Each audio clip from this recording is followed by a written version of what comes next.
This tells the story of a dark day. Now we call it Good Friday. But why? Now little ones should watch this with a grown-up. Hi, kiddo. I'm Grandma Goody, and I'm going to tell you a Bible story. Jesus had been arrested in the middle of the night and taken secretly to the home of the high priest, and they had a secret trial. And they already knew that they were planning to convict Jesus no matter what. They finally asked him, "Are you the Messiah? Are you the Son of God?" And Jesus was under oath. He had to tell the truth. And he said, "Yes, it is as you have said. And you're going to see me sitting on the clouds of glory on a throne right next to God." And they said, "We heard enough. That's enough." Because they didn't believe it was true. And if it wasn't true, and he said that, they had a law that you couldn't say you were equal with God or you were the Son of God. So they said, "He broke that law. We're going to kill him." But they didn't have the right to do it because they were under Roman rule. So they had to get the Roman government to find him guilty so they could get him executed legally, even though it wasn't right. And so they sent Jesus off to be tried in front of Pontius Pilate. That was the name of the governor there. And he talked to him and he listened to witnesses. And he said, "This man is not guilty. I've listened to everything you have to say. And this man has done nothing that deserves being put to death. He's not guilty." But the religious leaders, they'd hear none of it. So they kept at it. And so Pontius Pilate said, "Well, wait, he's from Galilee. The ruler of the area of Galilee is here in town in Jerusalem. We'll send him to him." That's King Herod.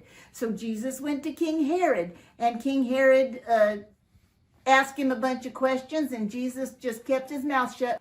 And the Roman soldiers beat him up, and they dressed him up like a king and made fun of him, and they put a crown of thorns on his head, and then they beat him over the head with a reed, and they were saying, "Oh, King of the Jews, King of the Jews," and they're just making fun of him. They spit in his face.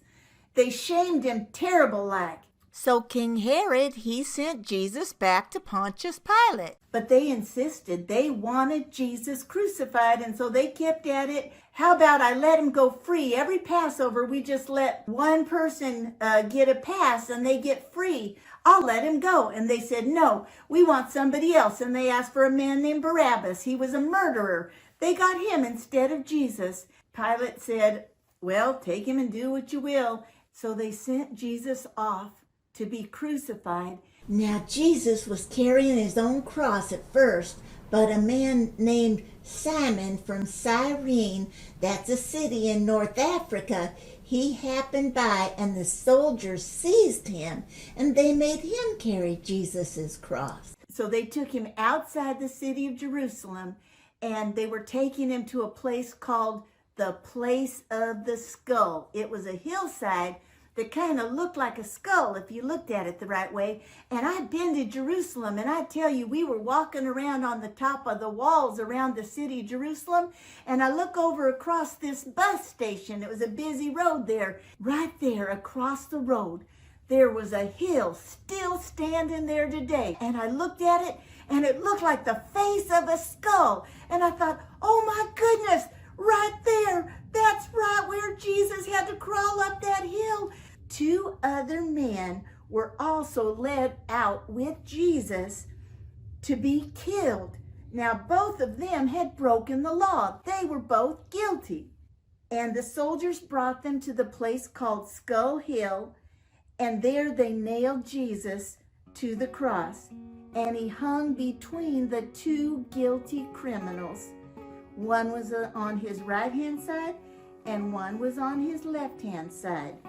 While Jesus was hanging there suffering with nails through his hands and nails through his feet, Jesus prayed, "Father, forgive them. They don't understand what they're doing." You remember, kiddo, Grandma Goody loves you, but God loves you more.